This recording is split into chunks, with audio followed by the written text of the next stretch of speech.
I genuinely thought people were exaggerating. There was no way an anime about a teenager writing names in a notebook could become one of the greatest stories ever told. Then I watched the first episode. By episode 2, I cancelled my plans. By episode 10, I realized something deeply terrifying. Death Note wasn't trying to convince me that Light Yagami was evil. It was trying to convince me that he was right. Guys, we need to talk about Death Note. Because nearly 2 decades later, I think we've been praising the wrong thing. We talk about the genius strategies, the chess match, the production. But for me, no psychological anime has ever recreated the feeling this show gave me. Because Death Note isn't actually about Light Yagami. It is a psychological experiment on the audience. Think about the first time Ryuk appeared on your screen. You probably expected an overpowered anime villain waiting to cause chaos. Instead, he laughed. He ate an apple, and he watched humanity destroy itself simply because he was bored. That's the exact moment the realization hits you. Ryuk isn't the antagonist, he's us. He represents the audience. We are the ones sitting in the dark, pressing next episode at 3 a.m., watching a model student slowly dismantle his own soul for our entertainment. Light Yagami was just the brilliant, incredibly bored kid who was handed the ultimate cheat code to reality, and phase 1 of the experiment is seeing how fast we, the viewers, fall for the illusion of his absolute control.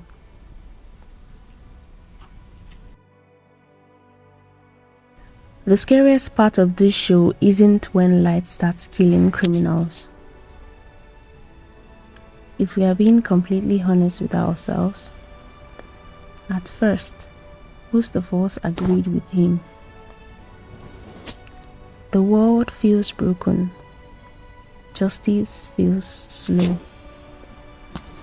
And suddenly, here's a guy cleaning up the streets. You feel a twisted sense of satisfaction.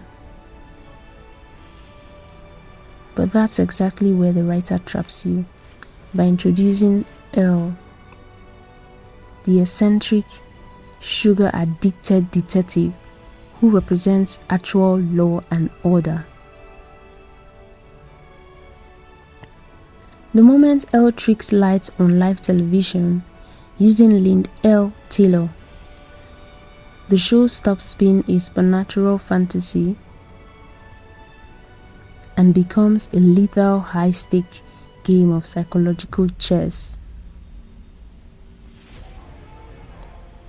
But notice what the show is doing to you. L isn't just chasing Kira.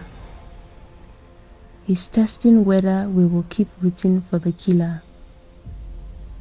Every single time Light pulls off an impossible escape, we don't just celebrate his intelligence.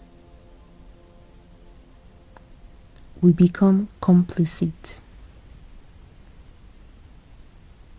I remember the exact moment the experiment broke me. Halfway through the series, during the intense arc where the walls are completely closing in on Light, I caught myself holding my breath, desperately hoping he would find a loophole and escape again. I sat there in the dark and realized I wasn't rooting for justice anymore. I wasn't even rooting for the good guy. I was actively rooting for the smartest liar in the room.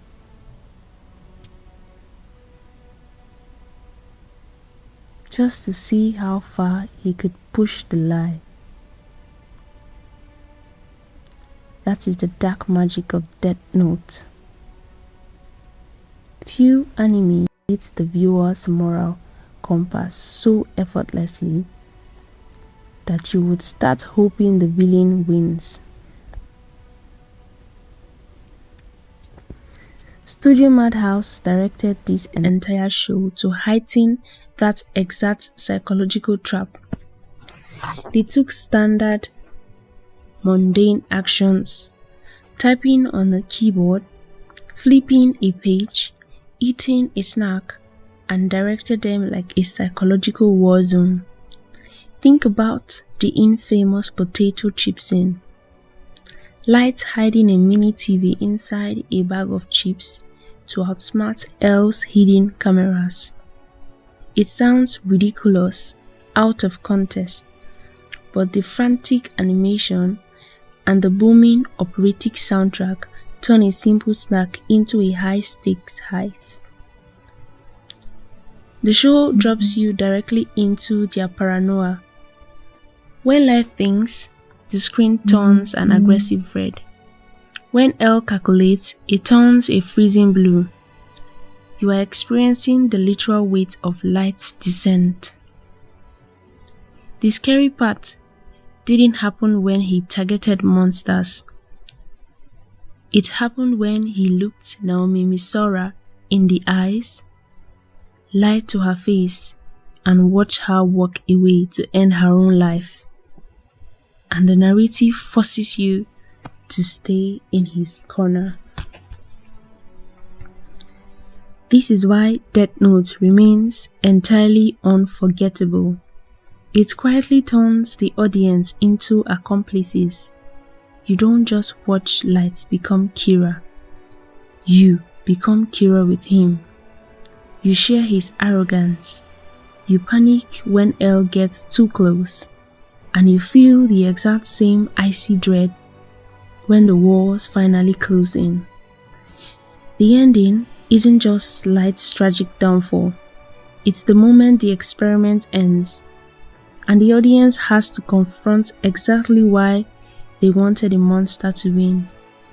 It doesn't drag out the plot for cheap cash-ins, and it doesn't give you a comfortable happy ending.